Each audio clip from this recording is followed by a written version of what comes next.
Mwiriwe neza nshuti bakunzi ba Ishyanyuze TV, tuje mu mwanya w'amakuru ari kuvugwa mu Rwanda ndetse no hanze yarwo. Mbahaye ikaze, nimba utarakanda subscribe ugira uyikande, nimba utarakora share ngo usangize n'inshuti zawe.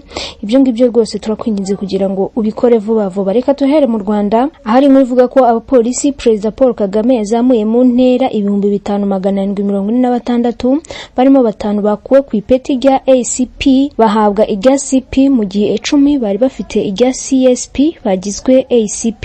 Icyemezo cya President Kagame cyo kuzamura mu ntera abapolisi cyatangajwe mu rukera rwo kuri uyu wa kane tariki ya 9 Mata 2026 na polisi y'u Rwanda. Mu bahawe iryo peti rya CP harimo Jeanne Pomseni Mbonyumuvunyi, Berite Mutezintare, Emmanuel Kalisa, Berite Mugwizangoga ndetse na Fidel Mugengana. Abahawe ipeti rya Assistant Commissioner of Police ni 10 barimo Claude Bizimana, Adolphe Nyagatare, Rango Ndori, Kariste Karisa, Vincent Habintwari Bihigi, Antoine Munyampundu, Faustin Karimba, Odari Rwanyindo, Christian Safari na Alexis Nyamanswa. Muri rusange abofisiye bakuru n'abato bazamuwe mu ntera barimo bavuye mu ipeti rya SSP bahabwa irya CSP, 5 bavuye ku ipeti rya CSP bahabwa irya SP ni 94, abavuye kuri iryo peti rya CIP bahabwa irya SP ni 161, abavuye ku ipeti rya IP bahabwa irya CIP ni 574, abavuye ku rya AIP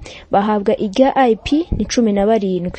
Basuze ofisiye na polisi bato bazamuwe mu ntera barimo abavuye ku ipeti rya SSGT bahabwa irya CSGT bangana na 282, abavuye ku rya Sergeant bagahabwa irya SSGT ni 763, abavuye ku ipeti rya CPL bahabwa irya SGT ni 1886, mu gihe kubavuye ku rya PC bahabwa irya CPL ari 1949. Munyemerere twerekeze hanze y'u Rwanda, ahari inkuru ivuga ko kuri uyu wa gatatu tariki ya 8 Mata 2026 saa 10 za nimugoroba indege itagira abapilote y'ihuriro ry'ingabo z'ubutegetsi bwa Kinshasa yarashe mu gace gatuwe cyane ka Nyamiyondo muri teritwari ya Masisi. Iki gitero cyagabwe mu gihe habura iminsi mike ngo hafungurwe icyiciro gishya cy'ibiganiro by'amahoro hagati ya guverinoma ya Kinshasa n'ihuriro rya AFC 23 Idoha. Itangazo ryashyizwe ahagaragara na AFC 23 rivuga ko iki gitero cyagabwe mu gice igenzura cyangije ibintu byinshi, gisenya amazu y'abasivile kandi gishyira imiryango myinshi y'inzirakarengane mu kaga gakomeye. AFC 23 ivuga ko ikomeje kubarura kurenga kwihagarika ry'imirwano ryose rikorwa mu gihe yamagana ubutegetsi bwa Kinshasa ivuga ko bwinangira bukanga kurekura abayoboke bayo bafunzwe binyuranyije n'amategeko muri gereza zitandukanye muri Repubulika ya Demokarasi ya Kongo. Reka makuru yacu tuyakomereze muri Kenya, ahari inkuru ivuga ko guverinoma ya Kenya yamaganye yivuye inyuma raporo y'umuryango w'abibumbye Loni ishinze abapolisi bayo bari mu butumwa bwo kugarura amahoro muri Haiti ibyaha by'ihohoterwa rishingiye ku gitsina. Iyo raporo y'ishami rya Loni rishinzwe uburenganzira bwa muntu yemeje ko hari ibirego 4 by'ihohoterwa rishingiye ku gitsina byabaye mu mwaka ushize kandi bifite ishingiro. Mu gusubiza, Minisitiri w'Ububanyi n'Amahanga wa Kenya Musalia Mudavadi yandikiye umunyamabanga mukuru wa Loni Antonio Guterres amugaragariza ko iperereza ryigenga ryakozwe n'inzego za Kenya ryasanze ibyo birego ari ibinyoma kandi byavuyemo byasangijwe n'inzego zose. Kenya niyo ifite abapolisi benshi mu mutwe w'abantu 1000 boherejwe muri Haiti mu mwaka wa 2024 guhangana n'amabandi yitwaje intwaro. Ibirego bikomeje kwibutsa amateka mabi y'ingabo za Loni zabaye muri Haiti hagati ya 2004 na 2017, nazo zashinjwaga ibyaha ndengakamere by'ihohoterwa rishingiye ku gitsina byakorewe abaturage barimo n'abana.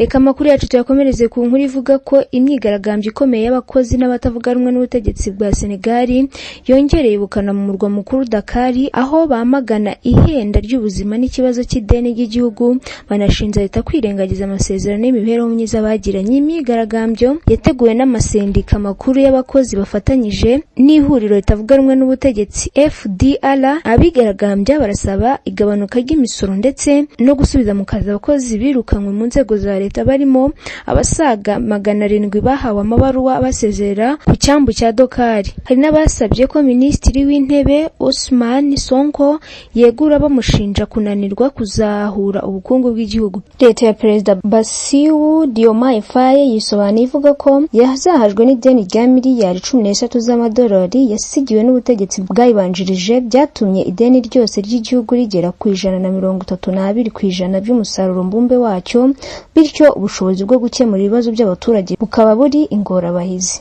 Reka makuru yacu turakomeze ku nkuru ivuga ko ibitero simusiga by'indege z'intambara za Isiraheli byahitanye abantu 203 muri Libani, muri Lebanoni, binakomeretsa abandi basaga 1000 mu munsi umwe gusa. Minisitiri w'ubuzima bwa Libani Rakani yemeje ubu bwicanyi bwibasiye umurwa mukuru Beirut n'ibindi bice by'igihugu, asobanura ko byatumye guverinoma ishyiraho umunsi w'icyunamo mu gihugu hose. Ibitero byasenye kandi inyubako nyinshi z'abaturage, bituma imiryango ibura aho ikwirwa n'inzego z'ubutabazi ziburaho zikura abantu mu matongo. Aya mahano abaye mu gihe hari agahenge k'ibyumweru 2 kamaze kumvikanwa hagati ya Leta Zunze Ubumwe za Amerika na Iran. Hagati aho Perezida Donald Trump yatanze umuburo ko ingabo n'ibikoresho bya Amerika bizaguma mu birindiro byayo hafi ya Iran kugeza igihe aya masezerano yubahirijwe 100%, ndetse anihanangiriza ko intambara yakongera kubura isaha ku isaha baramutse bakoze amakosa. Reka makuru yacu tuyasoreze ku nkuru ivuga yuko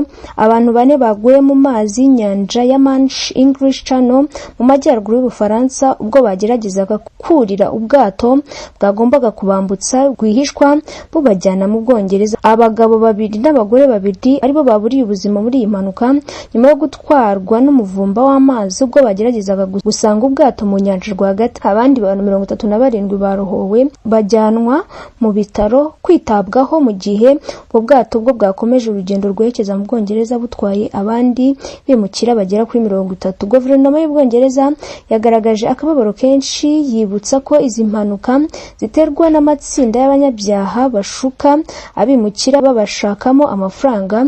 Kuri ubu abakora amagendu y'abantu bagisigaye bakoresha amato ameze nka tagisi, aho bayahisha kure y'inkombe bakaza gutwara abimukira babasanze mu mazi rwagati mu rwego rwo gukwepa abapolisi babahiga. Nshuti bakunzi ba Ishya News TV, na dusoreje amakuru twari twabateguriye. Na amakuru tubashimira kuba mwakurikiye. Na nitera dukunda mwari muri kumwe, mukomeze kugira ibihe byiza.